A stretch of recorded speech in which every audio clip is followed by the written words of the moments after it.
আপনাদের আরেকটা কথা বলে রাখি, এই যে হাদিসগুলি, এই হাদিসগুলির আসলে নাম কি? হাদিস মানে তো কথা, বাক্য।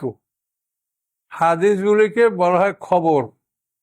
হাদিসগুলি হলো খবরে মতওয়াতের, খবরে মশহুর, খবরে ওয়াহিদ। এটা আমার কথা না, মুহাদ্দিসিনরাই যারা এই গ্রন্থ রচনা তারাই এই নাম দিয়ে খবরে মতওয়াতের, মানে যে হাদিসটা অগণিত লোকে বর্ণনা করেছে, সাহাবীদের যুগে, তাবেঈনদের যুগে, তাবেঈনদের যুগে অসংখ্য লোকে বর্ণনা, এটা হলো মতওয়াতের। আসলে এই হাদিসের নাম তো খবর। খবর দ্বারা কি কোনো নিশ্চিত জ্ঞান অর্জন করা যায়? একটা লোক মার্ডার হয়েছে, এখন আপনারা 100 জন সাক্ষী, প্রথম সাক্ষী গেল, হ্যাঁ বলো, হ্যাঁ স্যার আমি শুনছি অমুক জায়গায় একটা মানুষ মার্ডার হয়েছে, নামো, তোমার সাক্ষী হয়ে গেছে। এবার দ্বিতীয় জন, আমি শুনছি যে অনেক লোকেই বলছে যে অমুক জমুকটার মার্ডার হয়েছে। এরকম 100টা লোকের সাক্ষী দিলে এই সাক্ষী থেকে বিচার হবে না। তাহলে এটা হলো খবর। তা হাদিসটাকে তো মুহাদ্দিসিনরাই খবর নাম দিছে। কাজে হাদিস দ্বারা যে জ্ঞানটা, এটাকে বলে ইলমে জন্নি, অর্থাৎ ধারণা সূচক জ্ঞান।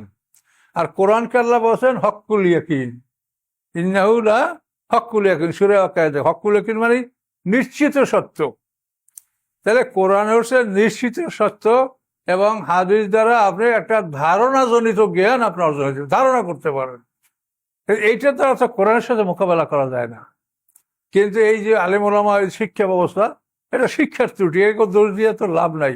দোষ হলো এইটা যে তারা শেখার পরে গবেষণা করে না।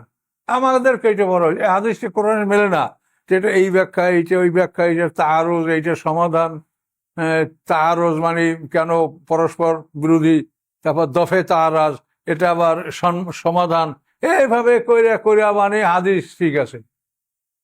কিন্তু এটা তো না, আপনি তো মানে যেটা আপনার নাম দিয়েছেন, যেটার নাম খবর, খবর দ্বারা তো ইলমে জন্নি বলা হয়, ধারণা সূচক জ্ঞান অর্জন করা যেতে পারে, তার দ্বারা কোনো নিশ্চিত জ্ঞান অর্জন করা যায় না। এই জন্য কোরআনকে আল্লাহ বলেন ইন্নাহু লা হক্কুল ইয়াকিন,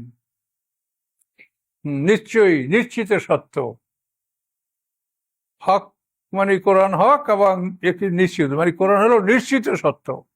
কাজে কোরআনের সাথে অন্য কোনো জিনিস দ্বারা এর মোকাবেলা করা যায় না, বা একে কোনো রদবদলের চিন্তা ভাবনা করা যায় না, এটা মনে রাখবেন। আর এই মৌলিক বিষয়টা আর আসলে আমরা বুঝি না।